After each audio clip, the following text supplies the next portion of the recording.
செவி வழி கதை கேட்க வந்திருக்கும் அன்பு நேயர்களுக்கு இனிய வணக்கங்கள்.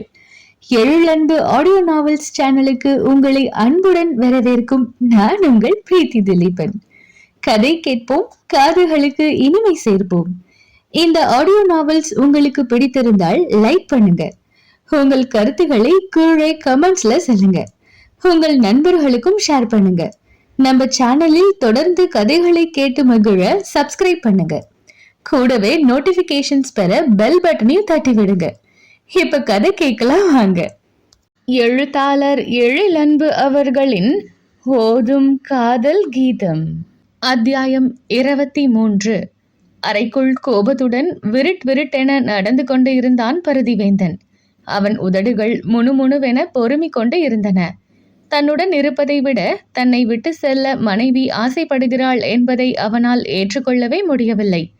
அவளை ஏன் திருமணம் செய்ய வேண்டும், அவளுடன் எப்படி வாழ முடியும் என்று அவன் நினைத்தவை எல்லாம் ஏதோ பல யுகங்களுக்கு முன் நடந்தவை. அதற்கும் தனக்கும் இப்போது எந்த சம்பந்தமும் இல்லை என்பது போல்தான் மாறி போயிருந்தான். மனைவியை விட்டு ஒரு நிமிடம் கூட பிரிந்திருக்க முடியாது என்ற நிலையில் அவன் இருக்க, அவனுடன் தானே வலிய தன் வாழ்க்கையை பிணைத்து கொண்டவளோ இப்போது அவனை விட்டு பிரிந்து செல்லத்தான் காரணம் தேடிக் கொண்டிருக்கிறாள் என்பதை அவனால் தாழவே முடியவில்லை. அதிலும் வளைகாப்பு முடிந்தால் 7ஆம் மாதம் சென்று மீண்டும் குழந்தை பிறந்த பிறகே அவள் திரும்பி வர பல மாதங்கள் ஆகும் என்பதை நினைத்தாலே அவனுக்கு இப்போதே கண்ணை கட்டி காட்டில் விட்டது போலிருந்தது. அதைவிட குழந்தை பிறந்த பிறகு வருவாளா அல்லது மீண்டும் விவாகரத்து என்று பிரிவை கேட்டுவிடுவாளா என்ற பயம் அவனை ஆட்டிப்படைக்க அவனால் இயல்பாகவே இருக்க முடியவில்லை. இந்த சூழ்நிலையை எப்படி கையாள்வது என்றும் தெரியவில்லை. தலையெல்லாம் சூடேறியது போல் இருக்க அவனின் நடையில் இன்னும் வேகம் ஏறியது. அதே நேரத்தில் அறைக்குள் வெளியே அனலிகாவின் கைபேசி ஒலிப்பதும், ஹலோ அத்தை என்று அவள் பேசும் குரல் ஒலிப்பதும் கேட்டு எக்கிரும்பாய் உடலை இறுக்கினான். அன்னை அவளிடம் பேசி உடனே வளைகாப்பிற்கு சம்மதிக்க வைக்க கூடும், இவளும் சரி என்று சொல்லக்கூடும் என்று நினைத்தவன் அதை செவிகளில் கேட்கும் திராணியற்று வேகமாக சென்று அறையின் கதவை சாற்றியவன் கதவிற்கு நேராக இருந்த ஜன்னல் அருகில் சென்று நின்று கொண்டான். மனைவியின் குரல் காதில் கேட்காதது ஒரு பக்கம் நிம்மதியாக இருந்தாலும் இன்னொரு பக்கம் என்ன பேசிக்கொண்டு இருக்கிறார்களோ என்று பதற்றமாகவும் இருந்தது. தன் மனம் படும் பாட்டை தாங்க முடியாமல் 2 காதிற்குள்ளும் கையை விட்டு வெளி உலக சத்தம் எதுவும் கேட்காதவாறு இறுக மூடிக்கொண்டு ஜன்னலில் தலையை சாய்த்து அழுத்தி கொண்டான். மாமியாரிடம் பேசி முடித்துவிட்டு வெறுமென சாற்றி வைத்திருந்த கதவை திறந்து அறைக்குள் வந்த அனலிகா கண்டது கணவன் அவ்வாறு நின்றிருந்த நிலையைத்தான்.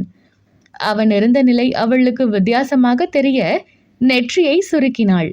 ஜன்னலுக்கு முட்டு கொடுத்துக்கிட்டு இங்க என்ன பண்றீங்க என்று கேட்டபடி அவனின் தோளை தொட்டாள். பட்டென்று அவள் கையை தட்டி விட்டவன், என்னை விட்டு போறேன்னு சொல்லிட்டல, அப்புறம் ஏன் என்ன தொடுற, போ போ தள்ளி போ என்று கத்தினான். ஒரு நொடி திடுக்கிட்டுத்தான் போனாள் அனலிகா. முகம் மட்டும் இல்லாமல் கண்களும் சிவந்து உதடுகள் நடுங்க அவன் கத்தியது அவளுக்கு வினோதமாக இருந்தது. இப்ப என்ன ஆச்சுன்னு இப்படி கத்துறீங்க என்று கேட்டாள். நீதான் என்னை விட்டு போறேன்னு சொல்லிட்டல, அப்ப நான் பேசுறது கூட உனக்கு கத்துறதாக தான் இருக்கும். போ, இப்பவே கூட உங்க அம்மாவை வர சொல்லி வளகாப்பு போட்டுட்டு கிளம்பு. இன்னும் எதுக்கு இங்கே நிக்கிற என்பதையும் கத்தலாகத்தான் கேட்டான். ஹுஃப் என்று வாயை குவித்து மூச்சை வெளியிட்டவள், நீங்க இப்ப ரொம்ப டென்ஷனா இருக்கீங்க, அதான் கத்திக்கிட்டே இருக்கீங்க, பேசாம படுத்து தூங்குங்க என்று அமைதியாக சொன்னாள்.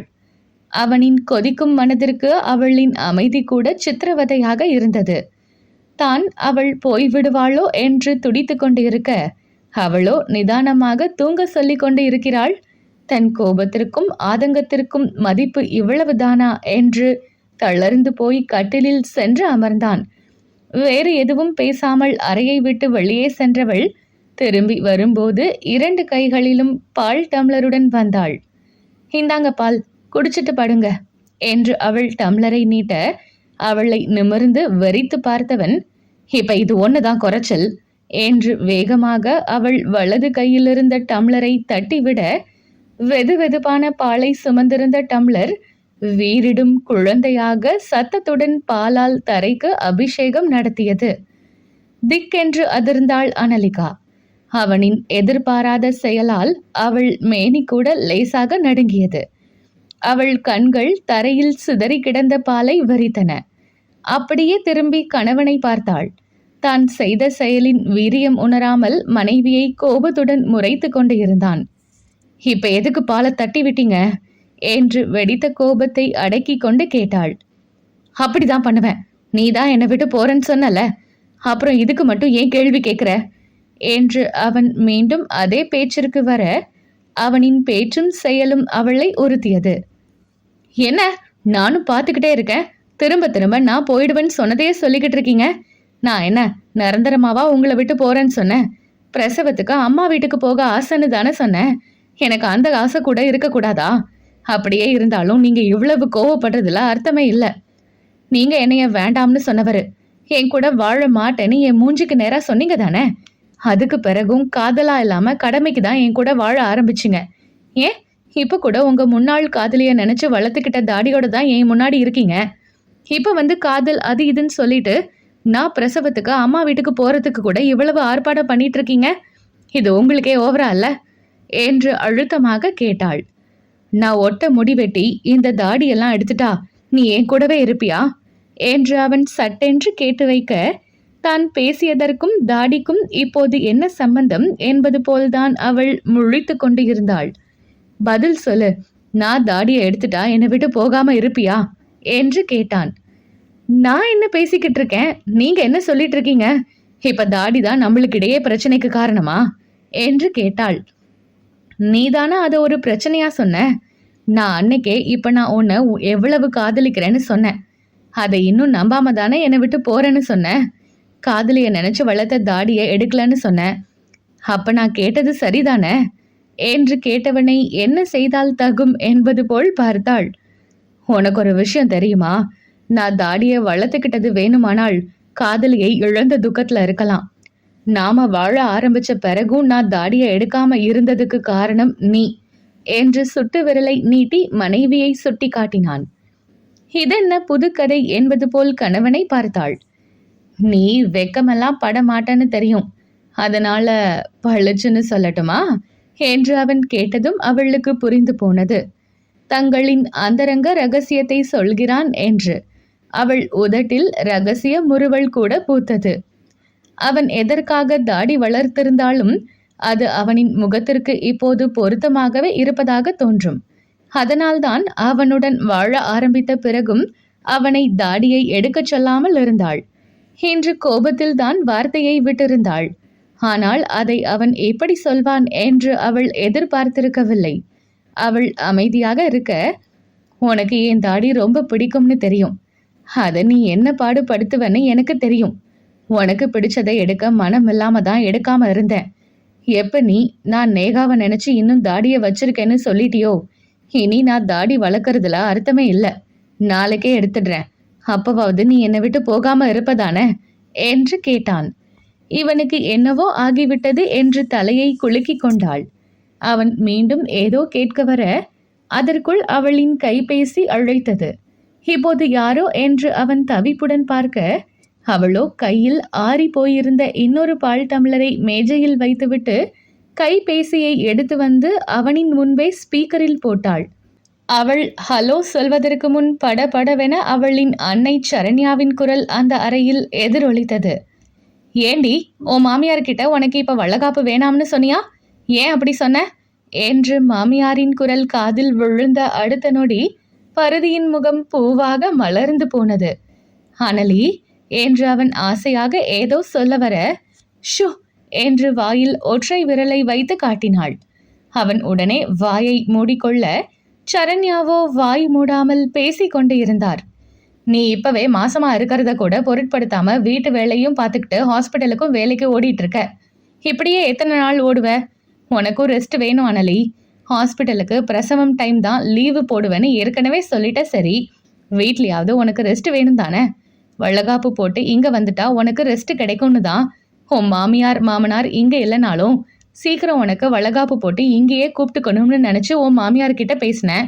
நீ என்னன்னா அவங்க கிட்ட இப்ப வளகாப்பு வேணாம்னு சொல்லியிருக்க? 7வது மாசம் வளகாப்பு வைக்காம வேற எப்ப வைக்கணும்னு சொல்ற என்று அதட்டலுடன் கேட்டார். ஷபா, பேசி முடிச்சிட்டீங்களா என்று அழுத்து கொண்டாள். அனலி என்று அவர் சூடாக குரல் கொடுக்க, கூல்மா, இப்ப என்ன ஆச்சு? 7வது மாசமே வளகாப்பு போட என்ன அவசரம்? 9வது மாதம் போட்டால் போதும் என்றாள். புரியாம பேசாத அனலி, உன் மாமியார் வேற பக்கத்துல இல்ல. இந்த நேரத்துல ஒரு பெண் துணை உனக்கு கண்டிப்பா வேணும். நீ இங்க வந்துட்டனா நானும் நிம்மதியா இருப்பேன் என்றார். அம்மா, நான் புரிஞ்சுதான் பேசுறேன். நீங்க தான் யோசிக்காம பேசிட்டு இருக்கீங்க. நீங்க சொன்ன மாதிரி என் மாமியார் பக்கத்துல இல்ல. அப்படி இருக்கிறப்ப நானும் அங்க வந்துட்டா ஏன் புருஷன் இங்க தனியா இருப்பாரே, அவரை தனியா விட்டுட்டு நான் எப்படி அங்க வந்து இருக்க முடியும்? அதுதான் அத்தை இன்னும் 2 மாசத்துல இங்க வந்துருவோம்னு சொல்லி இருக்காங்க தானே. அவங்க வந்த பிறகு 9வது மாதமே வளகாப்ப வச்சுக்குவோம் என்று அவள் சொல்லி கொண்டு இருக்கும் போதே அவள் கணவனுக்கு வாயெல்லாம் பல்லானது. அவள் அவன் புறமே திரும்பாமல் அவனுக்கு முதுகு காட்டி நின்று அன்னையிடம் பேசிக் கொண்டு இருந்தாள். அவள் தனக்காக இங்கேயே இருக்கிறேன் என்றது அவனை மகிழ்ச்சியின் உச்சியில் திக்குமுக்காட வைத்தது.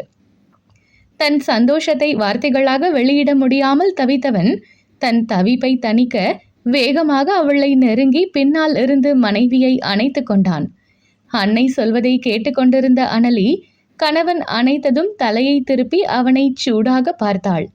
அவனோ அதையெல்லாம் கண்டுகொள்ளாமல் அவள் கழுத்து வளைவில் முகம் புதைத்து தன் உதடுகளை அழுந்த பதித்தான். அவளுக்கு கழுத்தின் ஓரம் கூசி சிலிர்த்தது. கூடவே கோபமும் வந்தது. தன்னை அணைத்திருந்த கையில் நறுக்கென்று கிள்ளினாள். ஷ் என்று வலியில் முனகினானே தவிர கையை எடுத்துக்கொள்ளவில்லை. அவனுக்கு அவ்வளவு சந்தோஷமாக இருந்தது. போன மாசம்லாம் புருஷன் கூட சண்டை போட்டு இங்க வருவேன்னு சொல்லிட்டு இருந்த. நாங்க வர வேண்டாம்னு சொன்னதுக்கு கோச்சுக்கிட்டும் இருந்த. இப்ப என்னன்னா உன் புருஷன் தனியா இருப்பாருன்னு வரமாட்டேன்னு சொல்ற. அப்ப மட்டும் உன் புருஷன் தனியா இருந்திருப்பாரா? அப்போ ஒரு பேச்சு இப்போ ஒரு பேச்சுன்னு பேசிட்டு இருக்க என்று சரண்யா இன்னும் அந்த பக்கமிருந்து மகளுக்கு அர்ச்சனை நடத்தி கொண்டு இருந்தார். அது போன மாசம், இது இந்த மாசம். கணவன் மேலிருந்த கடுப்பையும் அன்னையிடம் பல்லை கடித்து கொண்டு காட்டினாள். காமெடி பண்ற நேரமாடி இது. இப்ப முடிவா என்னதான் சொல்ற என்று கேட்டார். நான் சொல்ல வேண்டியதையெல்லாம் சொல்லிட்டேமா. அத்தையும் மாமாவும் இங்க வரட்டும். அவங்க வந்த பிறகு பாத்துக்கலாம். இப்ப நிம்மதியா போய் தூங்குங்க. குட் நைட் என்றவள் அழைப்பை துண்டித்து விட்டாள். அவள் எப்போது பேசி முடிப்பாள் என்று காத்திருந்தது போல தன் பக்கம் அவளை திருப்பிய பருதி அதே வேகத்தில் தனக்கு மகிழ்ச்சியான விஷயத்தை சொன்ன அவளின் இதழ்களுக்கு பரிசு கொடுத்தான். அதற்கெல்லாம் மயங்கிவிடாமல் கணவனை பிடித்து தள்ளி நிறுத்தினாள் அனலிகா. நர்ஸு, எனக்கு எவ்வளவு சந்தோஷமா இருக்கு தெரியுமாடி. இத முதலையே சொல்றதுக்கு என்ன என்றவன் மீண்டும் அவளை அணைக்க வர அவன் மார்பில் கை வைத்து தள்ளி நிறுத்தினாள். பேசுறதெல்லாம் பேசிட்டு இப்ப மட்டும் என்ன கொஞ்சல் வேண்டி கிடக்கு? ஒழுங்கா தள்ளி போங்க என்று மிரட்டினாள். நான் கோபமா இருக்கேன்னு தெரிஞ்சும் நீ ஏன் இப்ப வளகாப்பு வேண்டாம்னு சொல்லிட்டத சொல்லல. அதனாலதான் கோபமா கத்தி இப்படி ஆகிடுச்சு என்று கீழே சிந்தி கிடந்த பாலை காட்டி உதட்டை பிதுக்கினான். ஆகும் ஆகும், ஏன் ஆகாது? எல்லாம் திமிரு. நீங்க போன்னு சொன்ன பிறகும் போகாம வளகாப்ப தள்ளி வைக்க சொன்னேனே, அதுக்கு என்னையதான் அடிச்சுக்கணும். நீங்க எப்ப போக சொல்லுவீங்க, எப்ப இருக்க சொல்லுவீங்க, எப்ப என்ன பேசுவீங்க, எப்ப எப்படி நடந்துக்குவீங்கன்னு புரியாம நான் தான் தலைய பிச்சுக்கிட்டு இருக்கணும். அதுதான் கொஞ்ச நேரம் நீங்க டென்ஷன் ஆகட்டும்னு சொல்லாம இருந்தேன். அதுக்குள்ள பாலை தட்டி விட்டு ஆட்டமா ஆடியாச்சு. இதுல தாடியை எடுக்கவா மீசை எடுக்கவான் வீராப்பு வேற என்று கடுகாக பொறிந்தாள். சரிதான், உன் விஷயத்துல நான் எப்ப எப்படி நடந்துக்கிறேனேனே புரியாம குழம்பி போய் தான் இருக்கேன். இப்ப கூட பாரு, உனக்கு பிடிச்ச தாடியை எடுக்கவா வேண்டாமான்னு குழப்பமா இருக்கு. நீயே சொல்லிட என்று கெஞ்சலாக கேட்ட கணவன் முகத்தில் ஒரு குத்து விட்டால் என்ன என்ற ஆத்திரம்தான் அவளுக்கு வந்தது. தாடி எடுக்கிறதெல்லாம் அப்புறம் பார்க்கலாம். கொட்டினீங்க தானே, போய் தொடச்சு கிளீன் பண்ணுங்க என்று தரையை சுட்டி காட்டி வேலை ஏவினாள். நானா என்று முழித்தவன் சரி என்று தலையை அசைத்து விட்டு மாப் எடுக்கச் சென்றான். அவள் ஆறி போயிருந்த பாலை மீண்டும் சுட வைத்து எடுத்து வந்து கணவன் தரையை துடைப்பதை பார்த்து கொண்டே மிடறு மிடராக பாலை அருந்த ஆரம்பித்தாள். தரையை துடைத்து கொண்டே மனைவியை நிமிர்ந்து பார்த்தவன், எனக்கு பால் என்றான். கடுப்பாக அவனை பார்த்தவள், இருந்ததே 2 டம்ளர் பால், உங்களோடத தான் தரைக்கு அபிஷேகம் நடத்திட்டீங்களே, இன்னும் என்ன பால் என்றாள். அதான் உன் கையில இருக்கே, அதை கொடு என்றவன் அருகில் வந்து அவள் கையில் இருந்த டம்ளரை அவள் கையோடு தன் வாய் அருகே இழுத்து குடித்தான். இது என்னோடது என்றாள். உன்னோடது எல்லாம் என்னோடது தான் என்றான் அலட்டி கொள்ளாமல். இதுக்கு ஒன்றும் குறைச்சல் இல்லை என்று நொடித்து கொண்டாள். வேற எதுலெல்லாம் குறைச்சல்னு சொல்லு, நிவர்த்தி பண்றேன் என்று தீவிரமாக கேட்டான். இப்ப ஏன் பால் தான் குறைஞ்சிருச்சு, மீதியையும் நீங்களே கொடிங்க என்று அவன் கையில் டம்ளரை கொடுத்துவிட்டு படுக்கையில் சாய்ந்து விட்டாள். இருந்த 1 மிடறு பாலையும் வாயில் ஊற்றி கொண்டவன் தரையை துடைத்து முடித்துவிட்டு டம்ளரையும் கழுவி வைத்துவிட்டு வந்து அவள் அருகில் படுத்து கொண்டான். அவள் முதுகை காட்டி கொண்டு படுத்திருக்க பின்னாலிருந்து அணைத்தவன் அவள் காதின் ஓரம் குனிந்து தாடி உரோமத்தால் சீண்டியவன், நான் தாடியை எடுக்கவான் கேட்டதுக்கு நீ பதிலே சொல்லலையே என்று கேட்டான். உங்க காதலிய நினைச்சுதான் இன்னும் தாடி வளர்ப்பதாக நினைப்பு இருந்தால் மட்டும் எடுங்க என்று சொல்லிவிட்டு உறங்க ஆரம்பித்தாள் அனலிகா.